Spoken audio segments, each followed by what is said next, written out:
Welcome back to another Yankees edition of PERK'S reCAP. Um,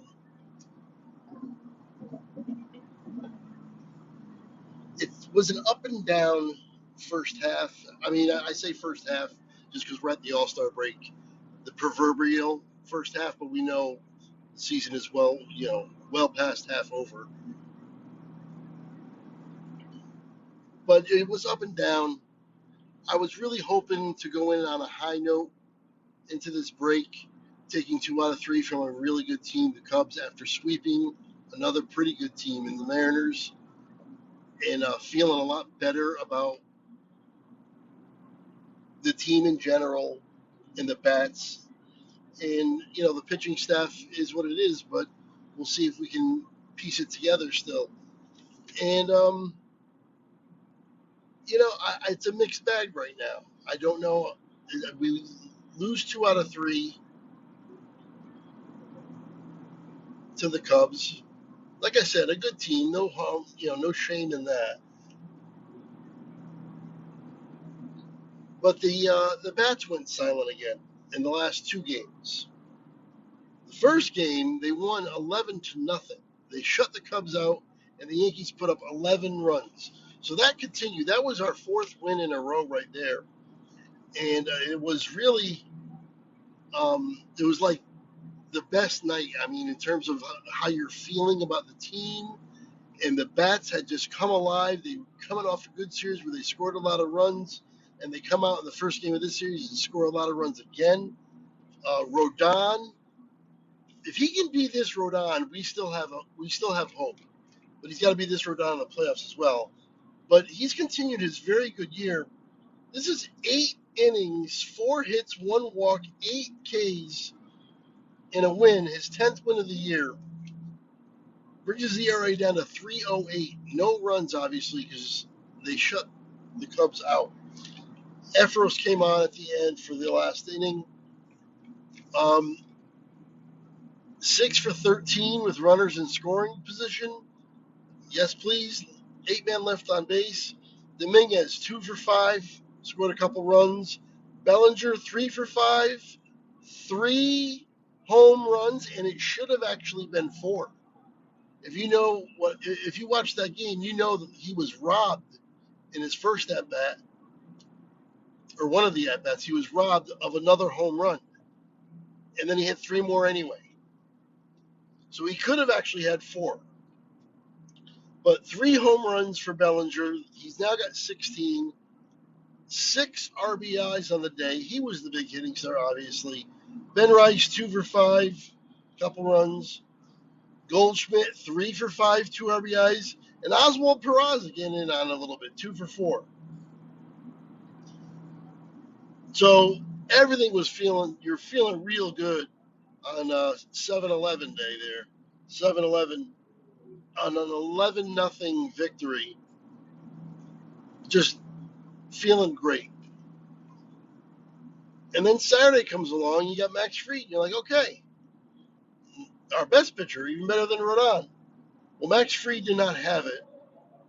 And we're seeing this a little bit more. There's been some chinks in the armor, for sure. Only goes 3 innings. I'll get to that in a minute. 3 innings, 3 runs. 4 runs, 3 earned. 6 hits. ERA's now at 2.43. He took the loss. He's 11-3. The thing is, he left this game with a blister. It's not an arm injury. It's not an elbow injury. It's not even a leg injury. It's a blister. The only concern you should really have with a blister is if it keeps cropping up and keeps being an issue. Sometimes they linger. Sometimes the pitcher's good for a little while, but then opens it back up again, and you're back to square one with it, and you got to delay another start or 2. And it just becomes, more than anything, just like a nuisance. And who knows if he's trying to pitch with it, maybe it'll affect how effective he can be, which would not be good either. The good thing is we're in the All-Star break now, so he's going to get the extra day's rest to figure this out and hopefully get it all healed up and ready to go, and we won't hear about any more blisters. But that's what he left from, was a blister. Ian Hamilton came in for 2 innings. Two Ks, gave up nothing. ERA at 3.28. Efros came back on for an inning, didn't give up anything. Loizaga came on for an inning and gave up another run. His ERA is now at 5.01.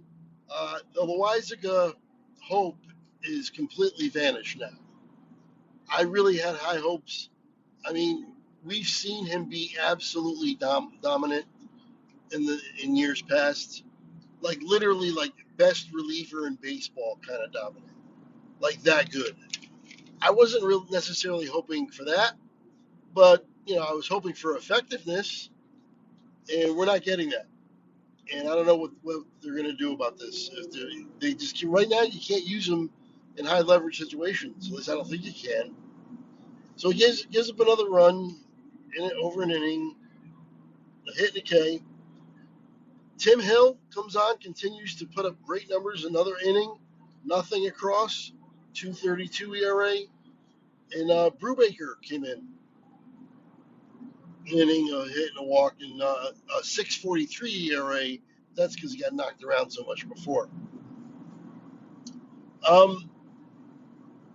They didn't do much on offense. The Yankees had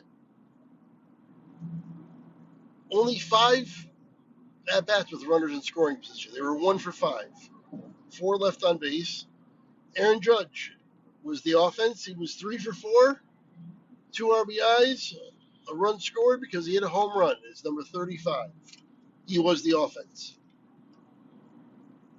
That was a late home run too. I thought maybe they would be able to rally after that, but it didn't work.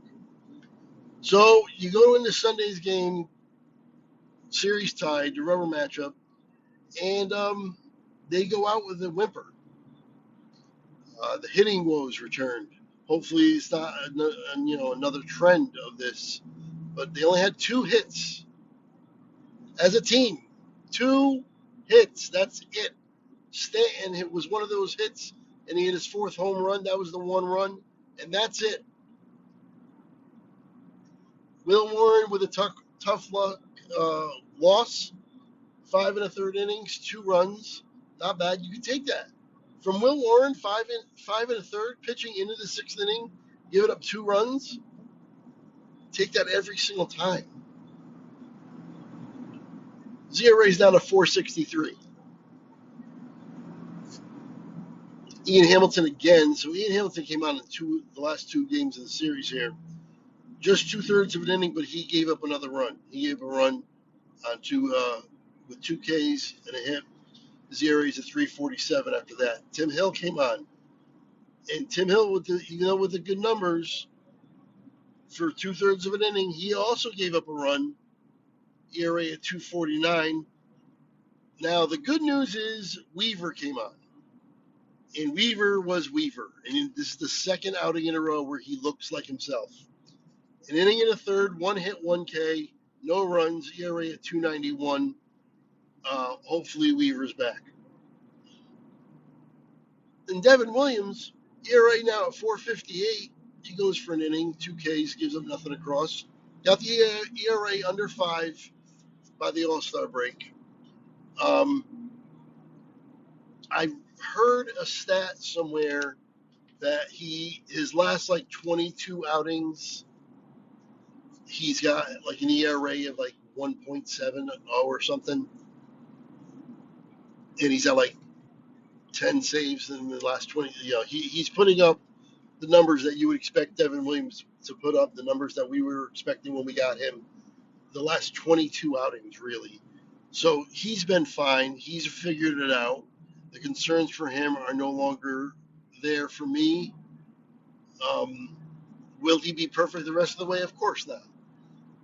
Will he be bad enough where we actually have to have the conversation of him not being the closer? I don't think so.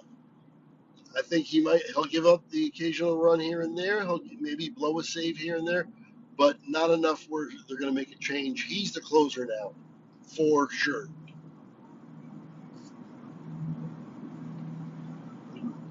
But yeah, it was definitely a mixed bag. I had the concerns about the pitchers, obviously, the pitching staff, who just really went into an entire staff just wasn't pitching well at all. That was right after all the hitters couldn't hit at all. So they start hitting again, and then the pitchers crap the bed, and it made for an extended slump. Made it very tough in June. And I had hope going into the series after the Mariners sweep. So we're definitely out of it. The hitting continued through the Mariners sweep and the first game here. So we'll have to see. You never know how you're going to come out of the break. You can't, say one way or the other for sure or not. In terms of if they're going to pitch better or be in a slump or hit better or be in a slump, you never know. Baseball, this time of year, the dog days, as they say, it's not really even about who you're playing. It's more about how you're playing. It's not so much about the opponent, it's about you. How are you playing? Because when the Yankees are playing bad, they can lose to anybody. And I mean anybody. And when they're playing really well, they can beat anybody. And when they're playing, I can't really even explain it what I'm trying to say here. When they're not playing great or terrible, like they're just kind of playing in the middle, just kind of playing to their talent level, their regular level, they're a pretty good team, I think. I'd say that team could probably make some noise and probably get to the playoffs. The division, though, I don't know. I think they might be more likely a wild card, unless Toronto completely cools off. But there's no signs of that at all.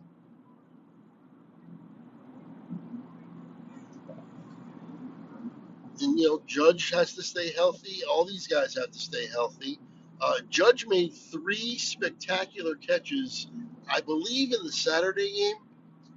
And my God, I mean, he's just so big to be diving head first and jumping around. I just, hold my breath every time he does. I always think of the time he dove and broke his ribs and was out for a while. I don't want that to happen, obviously. He's just such a big guy. And, he's still really athletic for that size. And he makes these plays, but there's a danger to him. There's definitely. Sorry about that. I am in the car and somebody just cut me off, and I had to blow my horn. But we're all good. But anyway, yeah, I have hope. The outlook is not dire, but the outlook is not all sunshine and roses either. This trade deadline is the most important trade deadline in years. I have to see what they do, how they approach this deadline, and the move or moves they make will tell you what they truly feel about this team, and how they truly feel about this team, and what this team could possibly do. They will tell us without actually telling us. The moves will tell us, and I'm very much looking forward to it. There's a number of different ways they can go. I'm thinking we're going to get either right around the trade deadline pod, or right after the trade deadline, a podcast with Jordan and Al to discuss all the moves in all of baseball, and maybe I'll have a Yankees one before the trade deadline, talking about what we need to do. Maybe I'll do that as part of one of the series wrap-ups, or maybe its own podcast on its own. But regardless, it is the All-Star break. Enjoy the Home Run Derby on Monday, and enjoy the All-Star game on Tuesday. Enjoy the time off. After the All-Star break, the New York Yankees play, hang on, they play Atlanta on Friday. So the Braves are, they have the talent, and they've made a few runs, but they've never recovered from how bad they were early in the year. And they're they're not doing well at all this year. They're one of the biggest disappointments of the entire league this year, I would say. They're not really contending at the moment, and they got off to such that terrible start. They got Acuna back now, but that's what I mean. They have talent. They are dangerous. There's no doubt that they can come to New York on Friday and put a whooping on the Yankees and take 2 out of 3, or dare I say, even sweep them. So the Yankees better be ready to go on Friday and put their best foot forward because, like I said, Atlanta's not really contending. So I think it's one of those deals where if you can get them out early, take their soul early, they won't really fight back. I don't think they are really dealing with it right now. They're dealing with the real disappointment of this season sinking in as we continue on. But like I said, they can hit their sock. They can hit your socks off for sure. It'll be a very interesting series, and I'll be back with my next podcast after that series, which will be a week from today. So until then, enjoy it, enjoy the All-Star game, and I will see you later.